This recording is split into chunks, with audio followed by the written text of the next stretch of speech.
រឿងម្លប់ស្នេហ៍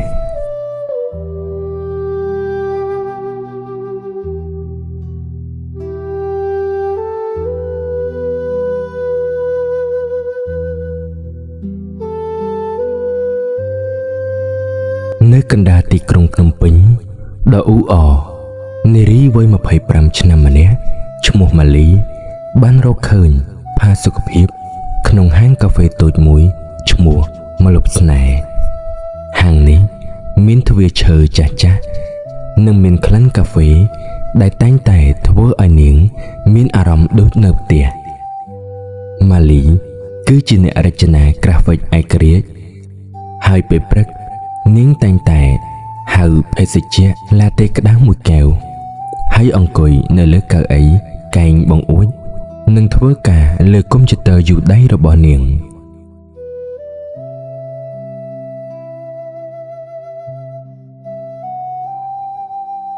ថ្ងៃមួយដៃមេឃស្រឡះល្អដូចសពមួយដងម៉ាលីបានអង្គុយចុះហើយរងចាំឡាតេក្តៅរបស់នាងរំពេចនោះក៏មានបុរសម្នាក់បានដើរចូលមកគាត់ខ្ពស់រាងមាំបន្តិចហើយកាន់សៀវភៅក្រាស់មួយក្បាលគាត់មានមុខមាត់ស្រទន់ជាមួយនឹងពុកចង្កាស្ដើងនិងភ្នែកដែលមើលទៅហាក់ដូចជាការគិតដ៏ជ្រាលជ្រៅគាត់បានបញ្ជាទិញកាហ្វេខ្មៅមួយកែវហើយអង្គុយទល់មុខនាងនៅតុដែលមានម្លប់ដ៏កក់ក្ដៅគាត់ឈ្មោះវិបុលគឺជាអ្នកនិពន្ធវ័យក្មេងម្នាក់ដែលព្យាយាមសរសេរប្រឡំលោកដំបូងរបស់គាត់ក៏ធ្លាប់មកហាងកាហ្វេនេះដែរប៉ុន្តែមិនដែលបានជួបម៉ាលីទេដោយសារពេលវេលាមករបស់ពួកគេមិនទៀងទាត់នៅពេលដែលម៉ាលីងើបពីមុខកុំព្យូទ័រយូរដៃរបស់នាងភ្នែករបស់ពួកគេក៏បានប៉ះគ្នាដោយចៃដន្យម៉ាលីមិនដែលជាមនុស្សដែលញញឹមដាក់មនុស្សចម្លែកទេប៉ុន្តែស្នាមញញឹមដ៏ស្ងប់ស្ងាត់របស់វិបុលបានធ្វើឲ្យនាងមានអារម្មណ៍ប្លែកនាងក៏តបស្នាមញញឹមទៅបន្តិចវិញប៉ុន្តែនាទីក្រោយមកវិបុលបានក្រោកឈរឡើងហើយដើរទៅរកតុរបស់នាងសុំទោសគាត់និយាយដោយសំឡេងទន់ភ្លន់ខ្ញុំមិនចង់រំខានការងាររបស់អ្នកទេប៉ុន្តែខ្ញុំមានអារម្មណ៍ថាខ្ញុំគួរតែណែនាំខ្លួនខ្ញុំបាទឈ្មោះវិបុលម៉ាលីមានអារម្មណ៍ថាថ្ពាល់របស់នាងក្រហមបន្តិចនាងក៏ឆ្លើយតបខ្ញុំឈ្មោះម៉ាលីវាជាឡាតេក្តៅរបស់អ្នកមែនទេវិបុលសួរពេលគាត់ចង្អុលទៅកែកាហ្វេរបស់នាងក្លិនឈ្ងុយណាស់ខ្ញុំជាអ្នកចូលចិត្តកាហ្វេខ្មៅប៉ុន្តែខ្ញុំតែងតែឆ្ងល់ថាតើឡាតេរសជាតិយ៉ាងម៉េចទៅម៉ាលីក៏ញញឹមបន្តិចនេះជាការសន្ទនាដ៏សាមញ្ញបំផុតដែលនាងមិនធ្លាប់បានជួបបរិះណាម្នាក់ហើយវាហាក់ដូចជាមានភាពងាយស្រួលនិងធម្មជាតិវាល្អណាស់បើអ្នកចង់សាក់លបងខ្ញុំអាចឲ្យអ្នកភ្លក់បានវិបុលសើចតិចអរគុណណាស់ប៉ុន្តែខ្ញុំខ្លាចខ្ញុំអាចធ្វើឲ្យអ្នកបាត់បង់ការផ្ដោតអារម្មណ៍ការងារខ្ញុំនឹងទៅវិញហើយសង្ឃឹមថាយើងនឹងបានជួបគ្នាម្ដងទៀតមុនពេលដែលម៉ាលីអាចឆ្លើយវិបុលបានត្រឡប់ទៅតុរបស់គាត់វិញហើយក៏បានចាប់ផ្ដើមសរសេរទោះបីជាពួកគេនៅឆ្ងាយពីគ្នាក៏ដោយក៏ម៉ាលីមានអារម្មណ៍ថាមានភាពកក់ក្ដៅនៅក្នុងបេះដូងរបស់នាងបានដឹងថាវិធីប្រចាំថ្ងៃរបស់នាងទើបតែត្រូវបានផ្លាស់ប្ដូរទាំងស្រុងដោយកាហ្វេដែលមានក្លិនឈ្ងុយនិងស្នាមញញឹមមិនអាចនឹកស្មានដល់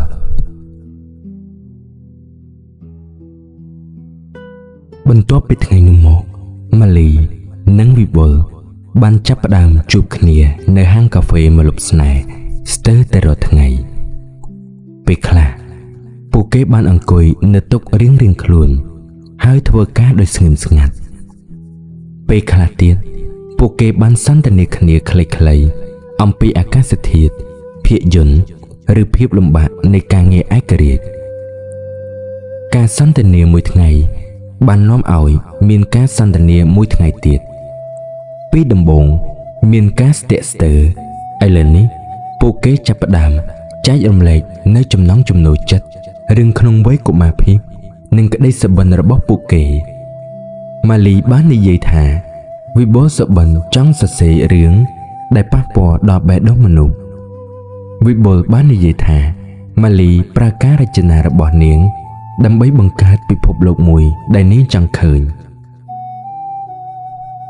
ថ្ងៃមួយវិបុលបានសួរនាងថាតើអ្នកធ្លាប់គិតទេថាពិភពលោករបស់យើងដោយសារតែវាមានទាំងភាពងងឹតនិងពន្លឺដូចជាសិល្បៈដែរឬម៉ាលីបានឆ្លើយថាខ្ញុំគិតថាភាពងងឹតគឺគ្រាន់តែជាផ្ទៃខាងក្រោយដែលធ្វើឲ្យពន្លឺកាន់តែភ្លឺជាងមុនប៉ុណ្ណោះហើយខ្ញុំជឿថាការរចនាល្អដូចជាការស្វែងរកពន្លឺនោះពាក្យសម្ដីរបស់ពួកគេមានភាពស៊ីគ្នាពួកគេមើលទៅឃើញពិភពលោកតាមរបៀបស្រដៀងគ្នារកាសន្តានាបានកសាងស្ពានតភ្ជាប់រវាងព្រលឹងរបស់ពួកគេមួយខែក្រោយមកពួកគេបានក្លាយជាមនុស្សសំខាន់ក្នុងជីវិតប្រចាំថ្ងៃរបស់គ្នាទៅវិញទៅមកទោះជាយ៉ាងណាក៏ដោយពាក្យថាស្នេហាឬការណាត់ជួបមិនទាន់ត្រូវបាននិយាយចេញនោះទេមានភាពភ័យខ្លាចដ៏ស្រស់ស្អាតមួយនៅក្នុងការស្ងៀមស្ងាត់របស់ពួកគេភាពស្ងៀមស្ងាត់ដែលពោរពេញទៅដោយអារម្មណ៍ទន់ភ្លន់ពួកគេខ្លាចថាបើសិនជាពួកគេនិយាយពាក្យទាំងនេះវាអាចបំផ្លាញនៅចំណងដ៏បរិសុទ្ធរបស់ពួកគេបានកសាងឡើងល្ងាចមួយមេឃងងឹតហើយភ្លៀងបានចាប់ផ្ដើមធ្លាក់ខ្លាំងវិបុលនិងម៉ាលីនៅអង្គុយនៅក្នុងហាងកាហ្វេវិបុលបានបិទកុំព្យូទ័រយូរដៃរបស់គាត់ខ្ញុំត្រូវត្រឡប់ទៅផ្ទះវិញហើយម៉ាលីនិយាយ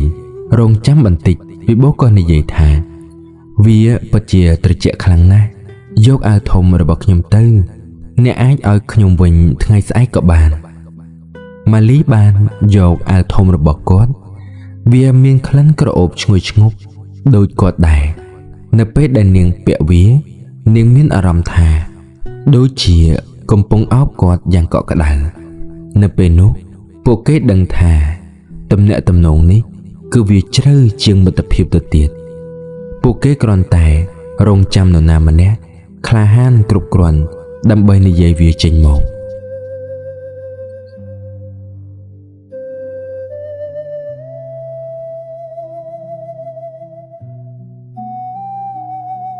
3ថ្ងៃក្រោយមកវិបុលបានផ្ញើសារទៅម៉ាលីនេះជាលើកដំបូងដែលគាត់បានផ្ញើសារទៅនាងសារនោះសរសេរថាខ្ញុំមានសៀវភៅមួយក្បាលដែលខ្ញុំចង់អានឲ្យអ្នកស្ដាប់តើយប់នេះនៅម៉ោង 7 អ្នកទំនេរទេខ្ញុំនឹងរងចាំអ្នកនៅមាត់ទន្លេម៉ាលីមានអារម្មណ៍រំភើបជាខ្លាំងនាងបានឆ្លើយថាខ្ញុំទំនេរជួបគ្នាណានៅម៉ោង 7 ល្ងាចនាងបានទៅដល់ទីនោះវិបុលកំពុងរងចាំនៅឯក្បែរកៅអីអង្គុយដ៏ស្ងាត់ជ្រងំមួយនៅក្បែរមាត់ទន្លេពន្លឺភ្លើងនៅក្នុងទីក្រុងបានឆ្លុះបញ្ចាំងនៅលើផ្ទៃទឹកយ៉ាងស្រស់ស្អាតវិបុលបានឲ្យនាងអង្គុយចុះហើយគាត់ក៏បានចាប់ផ្ដើមអានរឿងនោះមិនមែនមកពីសៀវភៅទេតែជាសាត្រាស្លឹករឹតរបស់គាត់វាជាសេចក្តីព្រាងនៃជំពូកចុងក្រោយនៃប្រឡំលោករបស់គាត់រឿងនោះនិយាយអំពីបុរសម្នាក់ដែលបានធ្លាក់ក្នុងអន្លង់ស្នេហ៍ជាមួយនារីម្នាក់នៅក្នុងហាងកាហ្វេគាត់បានរៀបរាប់អំពីក្លិនកាហ្វេឡាតេរបស់នាងស្នាមញញឹមតូចៗរបស់នាងភាពឆ្លាតវៃរបស់នាងនិងភាពស្ងៀមស្ងាត់ដ៏កក់ក្ដៅរបស់ពួកគេគាត់បានបញ្ចប់ដោយប្រយោគមួយដែលធ្វើឲ្យបេះដូងរបស់ម៉ាលីស្ទើរតែឈប់ដើរសម្រាប់គាត់នាងមិនមែនជាតួអង្គក្នុងរឿងទេនាងគឺជាចំណងជើងនៃសៀវភៅជីវិតរបស់គាត់វិបុលបិទសាត្រាស្លឹករឹតហើយងាកមកមើលម៉ាលីភ្នែករបស់គាត់ពេញទៅដោយក្តីសង្ឃឹមនិងភាពភ័យខ្លាចម៉ាលីគាត់និយាយទាំងសំឡេងញ័រញាស់តិចៗខ្ញុំសរសេររឿងនេះសម្រាប់អ្នកគ្រប់ពាក្យគឺជាការពិតខ្ញុំស្រឡាញ់អ្នក តាំងពីថ្ងៃដំបូងដែលខ្ញុំបានឃើញអ្នកតាំងពីស្នាមញញឹមតូចៗនោះតើអ្នកមានអារម្មណ៍ដូចខ្ញុំដែរឬទេទឹកភ្នែកតូចមួយបានហូរចុះមកថ្ពាល់របស់ម៉ាលីនាងបានញញឹម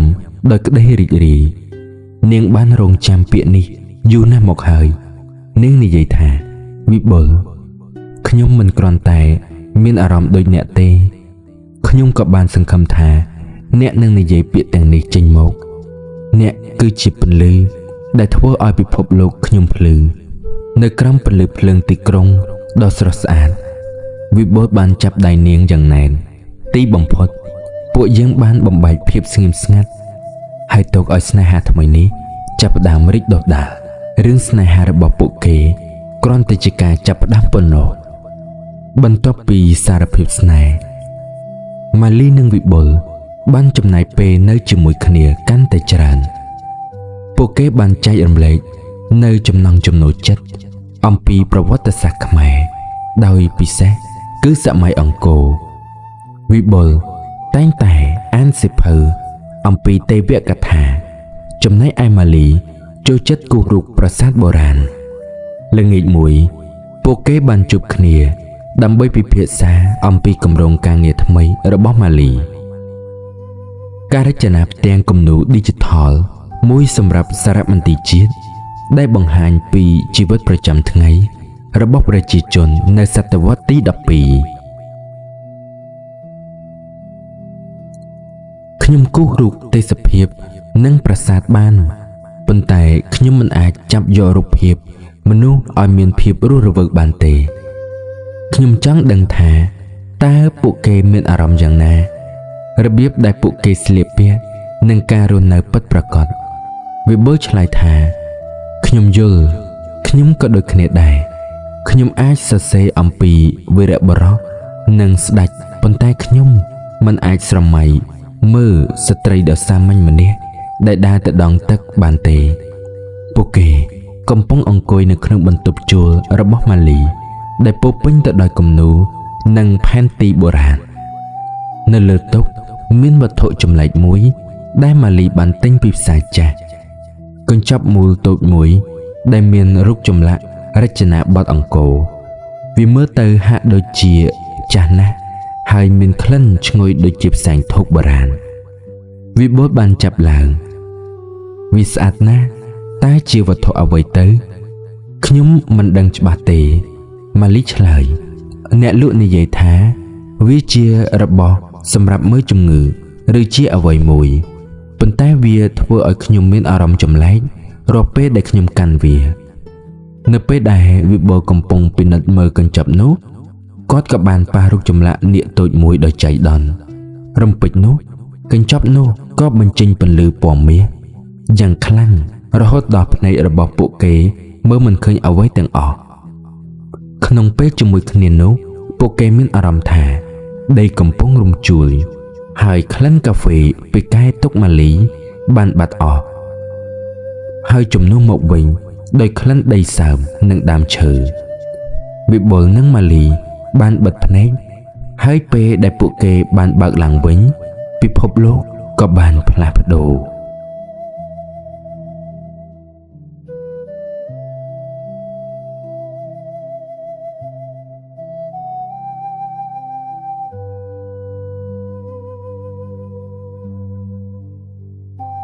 ពួកគេ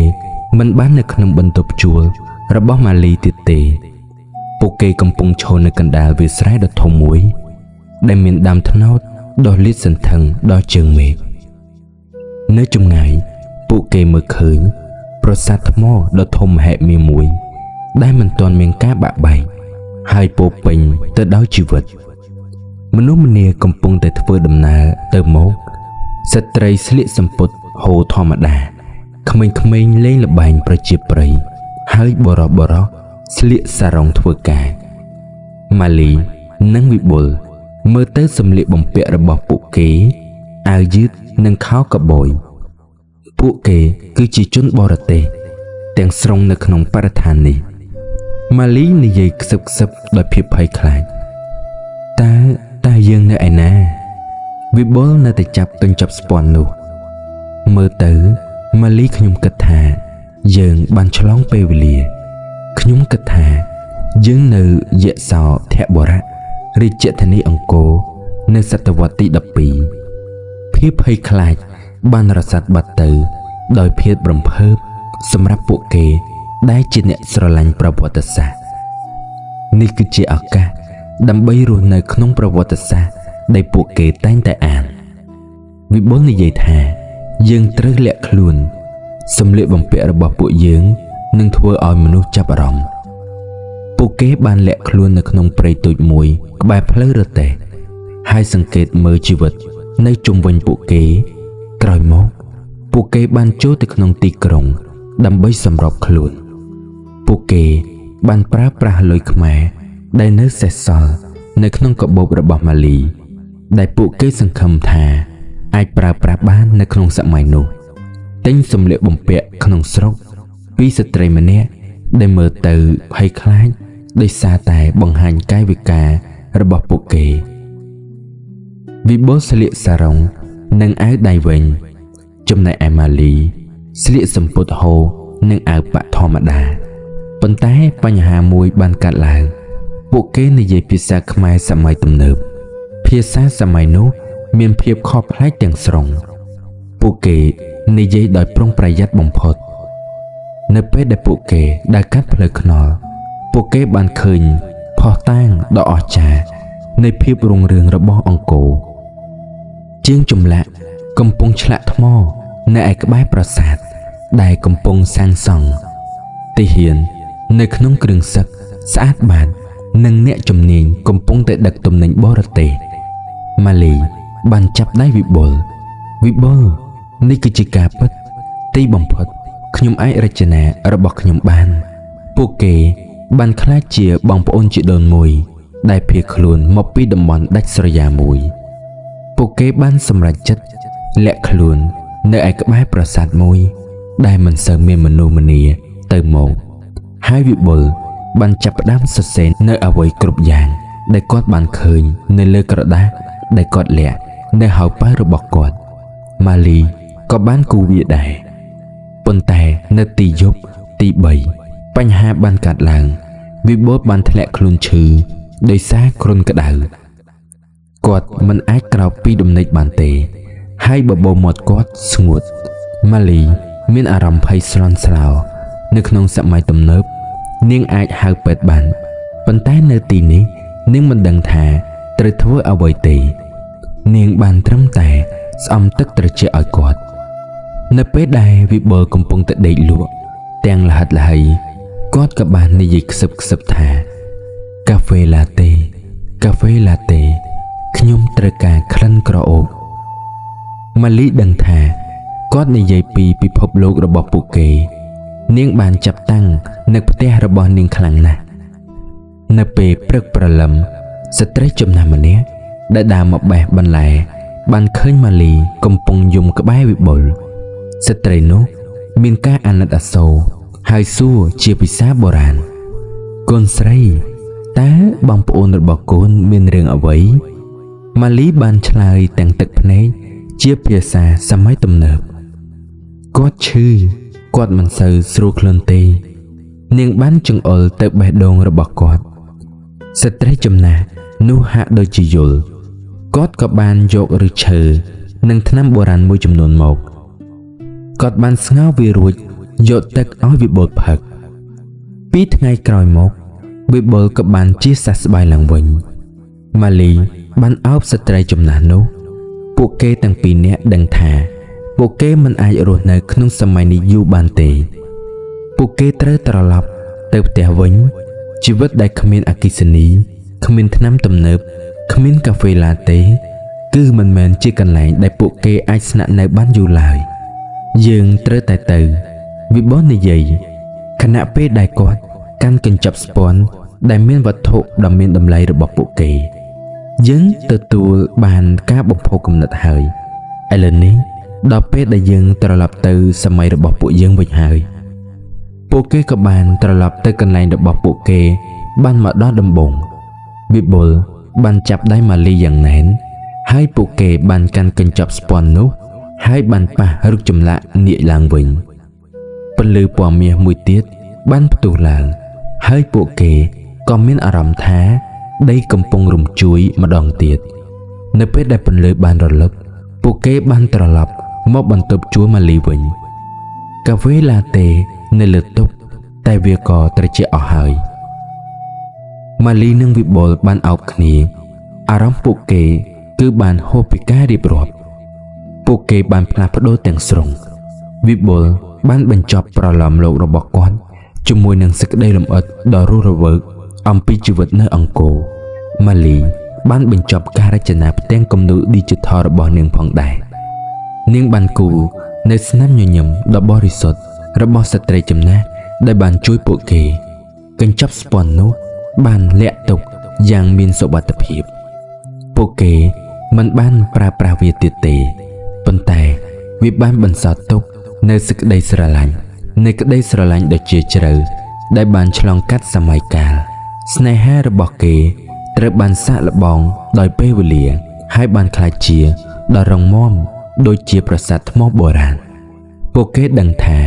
ទោះបីជាពួកគេនៅទីណាក៏ដោយនៅក្នុងសម័យណាក៏ដោយពួកគេនៅតែជាគូស្នេហ៍មួយគូពួកគេបានសម្រេចចិត្តរៀបការនៅក្នុងពិធីមង្គលការរបស់ពួកគេបានឲ្យកាដូនៃកញ្ចប់ស្ពាន់នោះទៅមិត្តភ័ក្តិរបស់គេពួកគេមិនបានប្រាប់នរណាម្នាក់ពីអាចកំបាំងនោះទេគ្រាន់តែនិយាយថាវត្ថុនេះនឹងបង្ហាញអ្នកពីអ្វីដែលអ្នកចង់ឃើញបំផុតពួកគេញញឹមដាក់គ្នាទៅវិញទៅមកហើយដឹងថាសម្រាប់ការផ្សងព្រេងរបស់ពួកគេគឺពួកគេបានឃើញអ្វីគ្រប់យ៉ាងដែលពួកគេទៅរួចហើយបន្ទាប់ពីរៀបការរួចម៉ាលីនិងវិបុលបានកសាងជីវិតថ្មីមួយដែលផ្អែកទៅលើការគោរពគ្នាទៅវិញទៅមកការយល់ដឹងនិងការផ្សងព្រេងពួកគេបានរចនានិងនិពន្ធផ្ទាល់ខ្លួនឈ្មោះសិល្បៈអង្គរវិបុលបានក្លាយទៅជាអ្នកនិពន្ធប្រឡោមលោកដ៏ល្បីល្បាញម្នាក់សៀវភៅរបស់គាត់កំណើតនៃស្នេហានៅយសោធបុរៈបានក្លាយទៅជាសៀវភៅដែលលក់ដាច់បំផុតដោយសារតែគាត់អាចពិពណ៌នាអំពីជីវិតនៅក្នុងសម័យអង្គរជាមួយគ្នានឹងភាពរស់រវើកនិងភាពពិតប្រាកដដែលអ្នកនិពន្ធណាផ្សេងក៏មិនអាចធ្វើបានឡើយគាត់មិនបានប្រាប់នរណាម្នាក់ថាគាត់ពិតជារស់នៅក្នុងសម័យនគរនោះមែន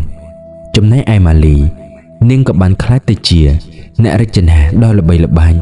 ដែលមានឯកសារលើការបញ្ចូលរចនាបថអង្គរ